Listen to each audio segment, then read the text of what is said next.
বাংলাদেশের জাতিসংঘের মানবাধিকার পরিষদের মিশন বা OHCHR চালুর জন্য অন্তর্বর্তী সরকারের সঙ্গে সংস্থাটির চুক্তি সই হয়েছে। 3 বছর মেয়াদী মিশন চালুর জন্য 18 জুলাই সমঝোতা স্মারক সই হয়। তবে চুক্তি হওয়ার আগে থেকেই বাংলাদেশে জাতিসংঘের মানবাধিকার হাইকমিশন খোলার বিষয়ে রাজনৈতিক মহলে নানা বিতর্ক তৈরি হয়েছিল। অনেক রাজনৈতিক দল এই সিদ্ধান্তের বিষয়ে আপত্তিও জানিয়েছিল। এমনকি দেশের আইন শৃঙ্খলা বাহিনীও সরকার উপদেষ্টা পরিষদের বেশ কয়েকজন সদস্য এ বিষয়ে কড়া আপত্তি জানিয়েছিল। এর বিরোধিতা করে চাকরি হারাতে হয়েছিল পররাষ্ট্র সচিব জসিমউদ্দিনকে। বিশেষ করে বাংলাদেশের জাতীয় মানবাধিকার কমিশনকে গত 8 মাস ধরে অচল করে রাখা হয়েছে।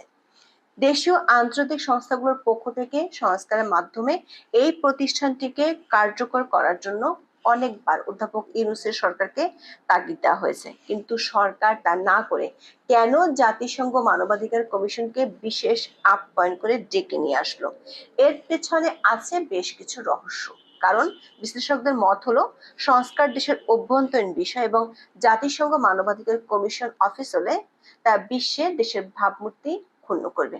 এছাড়া বিনিয়োগ হারানো সহ বৈশ্বিক নানা সুবিধা থেকেও বঞ্চিত হবার শঙ্কা তৈরি হবে। বিস্তারিত জানতে চলুন যাওয়া যাক বিশ্লেষণ। ঢাকায় জাতিসংঘের মানবাধিকার পরিষদের কার্যালয় করা হবে, এমন তথ্য প্রথম প্রকাশ করেছিলেন অন্তর্বর্তী সরকারের সমাজ কল্যাণ উপদেষ্টা শারমিন এস মুর্শিদ গত বছরের 29 অক্টোবর। তিনি সেদিন রাজধানীর হোটেল ইন্টারকন্টিনেন্টালে জাতিসংঘের মানবাধিকার পরিষদের প্রতিনিধি দলের সঙ্গে বৈঠক শেষে সাংবাদিকদের এই কথা জানান। শারমিন মুর্শিদ সেদিন দাবি করেছিলেন, একটা খুব বড় সিদ্ধান্ত হয়েছে। জাতিসংঘের মানবাধিকার পরিষদের একটা কার্যালয় চালু হবে। কার্যালয় চালু হলে সবচেয়ে বেশি যে সুবিধা হবে তা হলো মানবাধিকার লঙ্ঘনের যে ক্ষেত্রগুলো মানবাধিকার পরিষদ সরাসরি তদন্ত করতে পারবে। কিন্তু এমন প্রস্তাব উপদেষ্টা পরিষদে তোলার পরই তাতে বাদশা দেন পররাষ্ট্র উপদেষ্টা তৌহিদ হোসেন। পররাষ্ট্র উপদেষ্টা যে এর বিরোধী ছিলেন সেটি তার সবশেষ কথায় স্পষ্ট হয়ে গিয়েছিল। গত 3রা জুলাই সাংবাদিকরা প্রশ্ন রেখেছিলেন, জাতিসংঘের মানবাধিকার কার্যালয় কি বাংলাদেশের জন্য ভালো হবে? এমন প্রশ্নের জবাবে পররাষ্ট্র উপদেষ্টা বলেছিলেন, এটির বিচার আমি করতে চাই না। দর্শক খেয়াল করে দেখুন, পররাষ্ট্র উপদেষ্টা যখন বলছেন বিষয়টি বাংলাদেশের জন্য ভালো হবে কিনা সে বিচার তিনি করতে চান না, এর অর্থ কি তাহলে বর্তমান অন্তর্বর্তী সরকারও বিচার ও বিবেচনা ছাড়াই ঢাকায় জাতিসংঘ মানবাধিকার পরিষদের কার্যালয় স্থাপনের অনুমতি দিল? সূত্রগুলো বলছে, বাংলাদেশের জাতিসংঘ মানবাধিকার কমিশনের অফিস খোলার বিষয়ে পররাষ্ট্র মন্ত্রণালয়ের আপত্তি আর বিরোধিতার জল বহুদূর গড়িয়েছিল। প্রধান উপদেষ্টার দপ্তর থেকে এই প্রস্তাব পররাষ্ট্র মন্ত্রণালয়ে গেলে বাদশা দেন তখনকার পররাষ্ট্র সচিব জসিমউদ্দিন সহ মন্ত্রণালয়ের একাধিক কর্মকর্তা। সচিব জসিমউদ্দিন কোনোভাবেই জাতিসংঘ কমিশনকে বাংলাদেশে অফিস খোলার অনুমতি দিতে রাজি ছিলেন না। এ নিয়ে বিরোধের জের ধরে শেষ পর্যন্ত তার বিদায় ঘণ্টা বেজে যায়।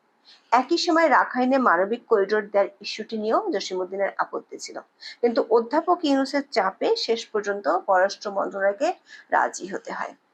তার আগে 4বার খসড়া চুক্তিটিতে ঘষামাজা করা হয়। আইন শৃঙ্খলা বাহিনীগুলোর আপত্তির জন্য স্বরাষ্ট্র উপদেষ্টা জাহাঙ্গীর আলম চৌধুরীও এর বিপক্ষে কথা বলেন। তবে উপদেষ্টা শারমিন মুর্শিদ, নূরজাহান বেগম, আদিলুর রহমান, আসিফ নজরুলের চাপে স্বরাষ্ট্র ও পররাষ্ট্র উপদেষ্টার আপত্তি আমলেই নেননি ডক্টর মোহাম্মদ ইউনূস। উপদেষ্টা পরিষদের বৈঠকে খসড়া প্রস্তাব যাতে অনুমোদন হয় সেজন্য আসিফ নজরুল চাপ দেন। গত 29 জুন জাতিসংঘের কাছে চূড়ান্ত প্রস্তাবটি পাঠানোর আগেই আসিফ নজরুল তড়িঘড়ি করে সংবাদ সম্মেলন করেন। সেখানে তিনি সাংবাদিকদের জানান, কান্ট্রি অফিসটি স্থাপনের খসড়া প্রস্তাবে নীতিগত অনুমোদন দিয়েছে অন্তর্বর্তী সরকার। ঢাকায় প্রাথমিকভাবে 3 বছরের জন্য কার্যালয়টি স্থাপন হচ্ছে। শেষ পর্যন্ত গত 18 জুলাই জেনেভা থেকে জাতিসংঘের মানবাধিকার হাইকমিশন অফিস জানিয়েছে, বাংলাদেশ সরকারের পক্ষে পররাষ্ট্র সচিব আসাদ আলম সিয়াম ও জাতিসংঘের মানবাধিকার বিষয়ক হাইকমিশনার ভলকার তুর্ক সমঝোতা স্মারকে সই করেছেন। শুধু সরকার উপদেষ্টা নয়, কিছু রাজনৈতিক দলের পক্ষ থেকেও এ নিয়ে আপত্তি ছিল। বিশেষ করে কয়েকটি ইসলামিক রাজনৈতিক দল এ নিয়ে আপত্তি জানিয়েছিল। এই আপত্তিগুলো কেবল রাজনৈতিক বিরোধিতার মধ্যে সীমাবদ্ধ ছিল না, বরং এর পেছনে গভীর আদর্শিক ও কৌশলগত উদ্বেগও কাজ করেছে। হেফাজতে ইসলাম বাংলাদেশ এই কার্যালয় খোলার সরকারি সিদ্ধান্তের তীব্র বিরোধিতা করেছে, এটিকে চরম আত্মঘাতী বলে মন্তব্য করেছে এবং অন্তর্বর্তী সরকারকে এই সিদ্ধান্ত থেকে সরে আসতে আহ্বান জানিয়েছে। বামপন্থী দলগুলো এর বিরোধিতা করেছে। বাংলাদেশের কমিউনিস্ট পার্টি বা সিপিবি বাংলাদেশে জাতিসংঘের মানবাধিকার কমিশনের অফিস স্থাপনের বিরোধী। তারা বলছে, কোন একটি দেশ যদি দীর্ঘমেয়াদে সংকটে পড়ে যায় তাহলে জাতিসংঘ মানবাধিকার কমিশনের অফিস প্রয়োজন হয়, কিন্তু বাংলাদেশ তো এমন কোনো দীর্ঘমেয়াদী সংকটে পড়ে নাই যে তাদের অফিস লাগবে। সমালোচকরা মনে করেন এই ধরনের কার্যালয় স্থাপন করা হলে তার দেশের উপর একটি চাপ সৃষ্টি করবে এবং বিভিন্ন ক্ষেত্রে সরকারের কাজে বাধা সৃষ্টি হতে পারে। বিশ্লেষকদের মত হলো, সংস্কার দেশের অভ্যন্তরীণ বিষয় এবং জাতিসংঘ মানবাধিকার কমিশন অফিস হলে তা বিশ্বে দেশের ভাবমূর্তি ক্ষুণ্ণ করবে। এছাড়া বিনিয়োগ হারানো সহ বৈশ্বিক নানা সুবিধা থেকেও বঞ্চিত হবার শঙ্কা তৈরি হবে। আন্তর্জাতিক সম্পর্ক বিশ্লেষক ইমতিয়াজ আহমেদ বলেন, অস্থায়ী বলে কিছু নেই, একবার তারা ঢুকে পড়লে জাতিসংঘকে সরানো মুশকিল হয়ে যাবে। একেবারে ঘরোয়া বিষয়, জাতিসংঘের কিন্তু সেই ম্যান্ডেট নেই। দর্শক, প্রশ্ন কেবল দেশের ভেতরে নয়, বাইরেও রয়েছে। ফিলিস্তিন, সিরিয়া, কম্বোডিয়া ও গুয়াতেমালা সহ মানবাধিকার ও জাতিগত সংঘাতে চরম বিপর্যস্ত 19টি দেশে রয়েছে জাতিসংঘ মানবাধিকার কমিশনের কার্যালয়। জাতিগত সংঘাত নেই এমন কোনো দেশে এর কার্যালয় নেই। দেখা গেছে উন্নত দেশ তো বটেই, উন্নয়নশীল দেশগুলোরও কোনোটি এ ধরনের কার্যালয় স্থাপনের সম্মতি দেয় না। দক্ষিণ এশিয়ার কোনো দেশই এমন কার্যালয় নেই। তাহলে বাংলাদেশ সম্মতি দিল কোন উদাহরণ সামনে রেখে? গৃহযুদ্ধের পর 2009 সালে নেপালে জাতিসংঘের মানবাধিকার কার্যালয় চালু হয়েছিল এবং 2011 সালে সেটি নবায়ন করা হয়নি, যখন পরিস্থিতি স্বাভাবিক হয়। প্রশ্ন উঠছে, বাংলাদেশে কি তেমন কোনো যুদ্ধ পরিস্থিতি বিরাজ করছে?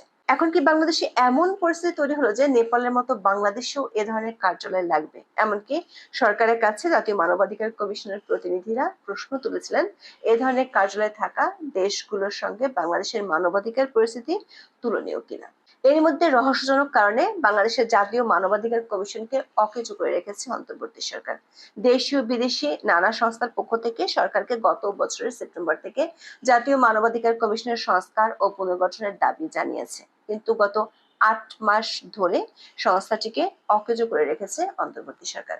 জাতীয় মানবাধিকার কমিশনের চেয়ারম্যান, সার্বক্ষণিক সদস্য এবং অন্য সদস্যরা নেই গত 8 মাস ধরে। 2024 সালের 7 নভেম্বর তারা একযোগে পদত্যাগ করেন। এরপর থেকে কার্যত অচল হয়ে আছে রাষ্ট্রীয় সংস্থাটি। নতুন নিয়োগ না হওয়ায় মানবাধিকার লঙ্ঘনের শিকার ব্যক্তিরা সংস্থাটিতে লিখিত অভিযোগ করেও কোনো প্রতিকার পাচ্ছেন না। তাদের কাছ থেকে পাওয়া অভিযোগগুলো কেবল ফাইল বন্দি করে রাখা হচ্ছে পরবর্তী কমিশনের অপেক্ষায়। প্রশ্ন হলো, জাতীয় মানবাধিকার কমিশনকে অকেজো রেখে পররাষ্ট্র ও স্বরাষ্ট্র মন্ত্রণালয় এবং বিশেষজ্ঞদের আপত্তি উপেক্ষা করে সরকার কেন জাতিসংঘ মানবাধিকার কমিশনকে বাংলাদেশে অফিস খোলার অনুমতি দিল? সরকার অবশ্য উদ্বেগগুলো নিয়ে একটি ব্যাখ্যা দিয়েছে। অন্তর্বর্তী সরকারের বিবৃতিতে অবশ্য শক্ত কোনো যুক্তি দেখাতে পারেনি, বরং সরকার আশা করছে মিশনটি সবসময় স্বচ্ছতা প্রদর্শন করবে এবং স্থানীয় অংশীদারদের সাথে ঘনিষ্ঠ সহযোগিতা বজায় রাখবে। জাতিসংঘ আমাদের সাংস্কৃতিক এবং ধর্মীয় বাস্তবতার প্রতি পূর্ণ সমর্থন রেখে বাংলাদেশে কাজ করার জন্য প্রতিশ্রুতিবদ্ধ, কিন্তু জাতিসংঘের মানব